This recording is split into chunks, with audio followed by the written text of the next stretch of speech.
राम राम दोस्तों। चलिए स्टार्ट करते हैं एनसीईआरटी हिस्ट्री का नेक्स्ट पार्ट। आज हम पढ़ेंगे आधुनिक दिल्ली के बारे में।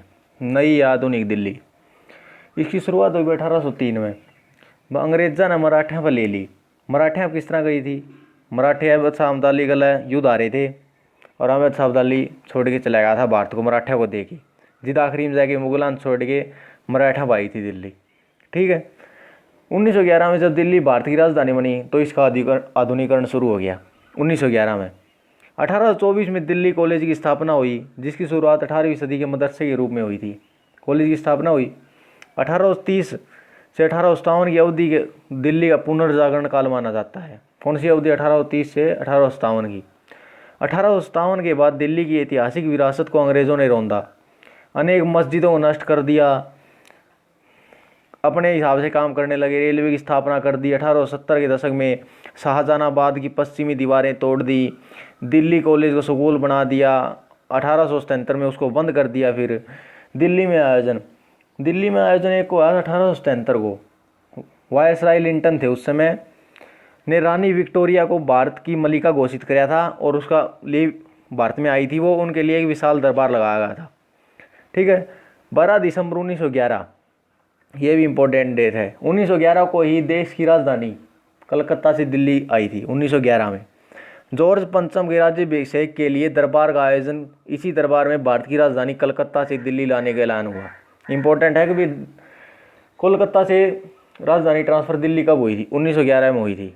ठीक है। रायसीना पहाड़ी पर 10 मील के इलाके में दिल्ली का निर्माण किया गया। नई दिल्ली के वास्तुकार हैं एडवर्ड लुटियंस तथा हर्बर्ट बेकर, ये दोनों दिल्ली के वास्तुकार हैं। 1888 में लाहौर गेट सुधार योजना रॉबर्ट क्लार्क पुराने शहर के लिए आई। 1936 में दिल्ली सुधार ट्रस्ट का गठन हुआ।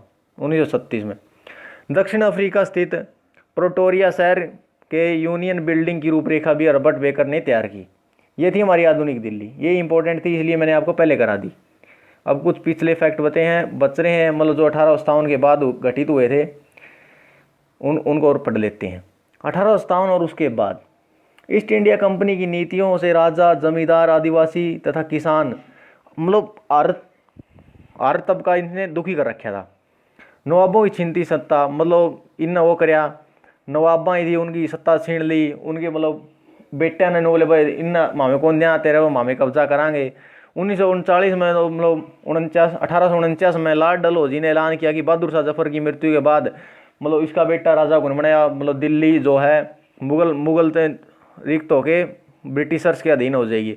1856 में कैनिंग ने बहादुर शाह जफर को अंतिम मुगल सम्राट घोषित कर दिया। लॉर्ड कैनिंग ने 1856 में घोषित कर दिया भाई वो अंतिम मुगल बादशाह है, इसके बाद कोई और मुगल बादशाह नहीं होगा। ठीक है। झांसी की रानी की लक्ष्मीबाई के पुत्र थे, उनको भी राजा मानने से इनकार कर दिया। और जो ये पेशवा थे, पेशवा बाजीराव की पेंशन उनके पुत्र नाना साहिब को देनी बंद कर दी। ठीक है। किसान और सिपाही भी असंतुष्ट थे। गांव में किसान और सैनिक जो मूल रूप से किसान ही थे, भारी भरकम लगान देना पड़ता था। वसूली करने के नियम बहुत सख्त थे। सैनिक अपने वेतन भत्तों, सेवा शर्तों के साथ धार्मिक भावनाओं से जुड़े होते थे। जबरन समुद्र पार बर्मा भेज के ड्यूटी करवाई जाती थी उनको। सुधार की प्रक्रिया, सती प्रथा पर रोक, विधवा विवाह की प्रथा, अंग्रेजी शिक्षा पर जोर, ग्रामीण भारतीयों का ईसाईकरण इत्यादि धर्म को मतलब धक्का पकड़े ईसाई बनाया कर दे यार, जमा दुखी कर रखे थे। सामाजिक रीति रिवाज और परंपरागत जीवन शैली को नष्ट कर रहे थे, मतलब हमारी संस्कृति को बिल्कुल नष्ट करने में तुले हुए थे। सैनिक विद्रोह, आपको पता है वह सैनिक विद्रोह 1857 को हुआ। मई 1857 से शुरू इस बगावत ने कंपनी की नींव हिला दी। पहला स्वतंत्रता संग्राम कहा जाता है इसको। यह जगह जगह पर फैला। कुछ लोगों का मानना है कि 19वीं सदी में उपनिवेशवाद का युग था, उसमें सबसे बड़ा शस्त्र विद्रोह था, मतलब शस्त्रों के साथ विद्रोह था सबसे बड़ा धरती का, विश्व का। मेरठ से दिल्ली तक 29 मार्च 1857 को युवा सिपाही मंगल पांडे को बैरकपुर में अपने अफसरों पर हमला करने के आरोप में फांसी दी गई। मंगल पांडे को फांसी कब दी गई? 29 मार्च 1857 को। चंद दिन बाद मेरठ में सिपाहियों ने कारतूस जिस पर गाय और सुअर की चर्बी लगी होती थी उससे मना कर दिया, भाई हम इससे अभ्यास नहीं करेंगे। 85 सिपाही थे, उनको निकालकर 10 साल की कैद दिया। 9 मई 1857 को 10 मई को सिपाहियों ने मेरठ की जेल पर धावा बोलकर अपने कैदी भाइयों को छुटाया। इधर दिल्ली में भी सिपाहियों ने बगावत कर दी, अंग्रेज़ों को मार गिराया था, जिससे उत्साहित होकर मेरठ से सिपाही दिल्ली पहुंच गए था। सभी ने मिलकर बहादुर शाह जफर को अपना नेता घोषित कर दिया और कहा कि अब हम आज़ादी लेकर रहेंगे। आगे है, विद्रोह फैलने लगा। विद्रोह पूरी तरह फैल चुका था। एक एक करके रेजिमेंट के सिपाहियों ने विद्रोह कर दिया। दिल्ली, कानपुर, लखनऊ जैसे मुख्य बिंदुओं पर टुकड़ियों के साथ चल पड़े। स्थानीय लोगों ने भी अपने मुखिया, जमींदार, स्थानीय नेताओं के नेतृत्व में संगठित होना शुरू कर दिया। अब कुछ इंपॉर्टेंट स्थान है और उनसे जुड़े जहाँ जहाँ मैन नेता थे, मतलब मैन प्रतिनिधि थे। कानपुर में थे स्वर्गीय पेशवा बाजीराव के दत्तक पुत्र नाना साहिब ने अंग्रेज़ों को खदेड़ कर खुद को पेशवा घोषित कर दिया। ठीक है। फिर थे लखनऊ में, कानपुर में, लखनऊ में थे नवाब वाजिद अली शाह के बेटे बिजरिस कद को नया नवाब घोषित कर दिया गया। उनकी मां हजरत महल ने अंग्रेज़ों के खिलाफ मोर्चा संभाला। झांसी रानी लक्ष्मीबाई ने नाना साहेब के सेनापति तात्या टोपे के साथ मिलकर अंग्रेज़ों का सामना कराया। फैज़ाबाद मौलवी अहमदुल्ला शाह, ठीक है, भारी समर्थकों को जुटाकर चले। अन्य में है दिल्ली में अंग्रेज़ों का सफाया करने बहुत तेज़ी से धर्म योद्धा इकट्ठे हुए। बरेली के सिपाही बख्त खान ने लड़ाकों की एक बड़ी टुकड़ी के साथ दिल्ली पर हमला किया था। बिहार के जमींदार कुंवर सिंह ने विद्रोहियों का दमन किया था। कंपनी का पलटवार, इंग्लैंड से सैनिक मंगवाए गए था। ब्रिटिशर को सजा, मतलब इनके सैनिक कम पड़ गया है, इन आपका इंग्लैंड से सैनिक मंगवाए। इसे कानून बना दिए, जल्दी से जल्दी न सजा दे इसका। 1857 में दिल्ली पर अंग्रेज़ों ने दोबारा कब्जा हो गया। ठीक है। बहादुर शाह जफर और उसकी बेगम 1858 को रंगून भेज दिया गया और यानी 4 साल बाद 1862 में उनकी डेथ होगी। मार्च 1858 में लखनऊ अंग्रेज़ों के कब्जों में आ गया। जून 1858 में रानी लक्ष्मीबाई को मार डाला। विद्रोह के बाद, जून 1858 नहीं, शायद 57 होगा, या कन्फर्म करके बताता हूँ आपको। विद्रोह के बाद 1859 के आखिरी तक अंग्रेज़ों ने देश पर नियंत्रण कर लिया।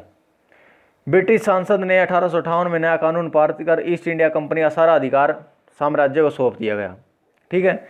एक ब्रिटिश साम्राज्य के मंत्री को भारत मंत्री बनाया गया था। उसकी सहायता के लिए एक इंडियन काउंसिल बनाई गई। भारत के गवर्नर जनरल को वायसराय का ओहदा देकर उसे ब्रिटिश साम्राज्य के प्रतिनिधि के रूप में मान्यता दी गई। पहले गवर्नर हुआ करता और 1857 के बाद वायसराय बनने लगे। ठीक है। नेक्स्ट है, भारतीय शासकों को ब्रिटिश साम्राज्य के अधीन शासन चलाने की छूट दी गई। सेना में भारतीय सिपाहियों का अनुपात कम कर दिया गया तथा अब अवध, बिहार, मध्य भारत और दक्षिण भारत से सैनिकों न भर्ती करके गोरखा, सिखों और मराठों को सेना में भर्ती किया गया। फिर गोरखा रेजिमेंट, सिख और मराठा रेजिमेंट बनी। मुसलमानों को ज़मीन और संपत्ति बड़े पैमाने पर जब्त की गई। अंग्रेज़ों को लगता था कि भाई इसकी शुरुआत इन न करी है। अन्य में ये इम्पोर्टेंट है भाई, जिद अपन 1857 की क्रांति हुई ना, उसके साथ साथ चीन में एक विद्रोह हुआ था, उसे कहते हैं ताइपिंग विद्रोह। ठीक है। ताइपिंग विद्रोह हुआ था। चीन के दक्षिणी भाग 1857 में समकालीन एक विद्रोह हुआ था, ये ताइपिंग विद्रोह कहते हैं। यह विद्रोह 1850 से शुरू होकर 1860 तक चला, 10 साल चला था। ताइपिंग विद्रोह हांग जुकांग के नेतृत्व में हुआ था। ठीक है। एक ऐसे साम्राज्य की स्थापना जहाँ ईसाई धर्म माना जाए, जहाँ किसी के पास अपनी निजी संपत्ति न हो, सामाजिक वर्गों तथा स्त्री पुरुष में भेदभाव न हो, अफीम, तंबाकू, शराब, जुए आदि, मतलब जो बैल गलत चीज़ें हैं उनका रोका जाए, उनको प्रतिबंध लाया जाए उनके ऊपर। औपनिवेशिक शासन में शहर 18वीं सदी के आखिरी में जहाँ एक और कलकत्ता, बम्बई, मद्रास प्रेसिडेंसी का महत्व बढ़ रहा था, दूसरी तरफ अन्य शहर श्रीरंगपट्टनम, मसूलीपट्टनम, सूरत इत्यादि का विशहरीकरण हुआ। ऐतिहासिक शाही शहर दिल्ली धूल भरा एक छोटा कस्बा बनकर रह गई थी, परंतु 1912 में राजधानी बनने के बाद 1911 में बनी थी और उसके बाद उसमें सुधार होने शुरू हो गए। दिल्ली यमुनाएं बाएं किनारे लगभग 60 वर्ग मील के छोटे से क्षेत्रफल में कम से कम 14 राजधानियाँ अलग अलग समय पर बसाई गई थी। शाहजहानाबाद 1639 में शाहजहां ने इसका स्थापना करी थी। इसके भीतर एक किला, महल और बगल में शहर था। लाल पत्थर से बने लाल किले के महल परिसर बनाया गया, जिसके पश्चिम और 14 दरवाज़ों वाला पुराना शहर था। चांदनी चौक के बीचों बीच नहर, फैज़ बाज़ार, जमा मस्जिद, उस समय मतलब जमा मस्जिद सबसे बड़ी इमारत थी, इसके प्रमुख आकर्षक थे। शाहजहाँ के समय दिल्ली सूफी संस्कृति का अहम केंद्र था। यह कई दरगाह, खनका और ईदगाह थी। मीर तकी मीर ने कहा, दिल्ली की सड़कें महज सड़कें नहीं, किसी चित्रकार की कलम के पन्ने हैं। ये इम्पोर्टेंट है, कई सारे पेपरों में पूछा जा रहा है, मतलब किसी ने क्या कहा था। मीर बक्की ने कहा था, दिल्ली की सड़कें दो सड़क केवल सड़कें नहीं हैं, ये किसी चित्रकार के एल्बम के पन्ने हैं। ये इम्पोर्टेंट है, ठीक है। ये पूछा जा रहा है, एक पूछा गया था कलर के पेपर में। विल्सन थे, मतलब वर्ल्ड वार के टाइम उसके राष्ट्रपति अमेरिका की, तो उनने कहा था भाई गेहूँ हमें युद्ध जिताएगा। ये एच डी क्वेश्चन उठाकर दे रखा था एनसीईआरटी में से, क्वेश्चन यहीं से आ रहे हैं, ठीक है। धन्यवाद।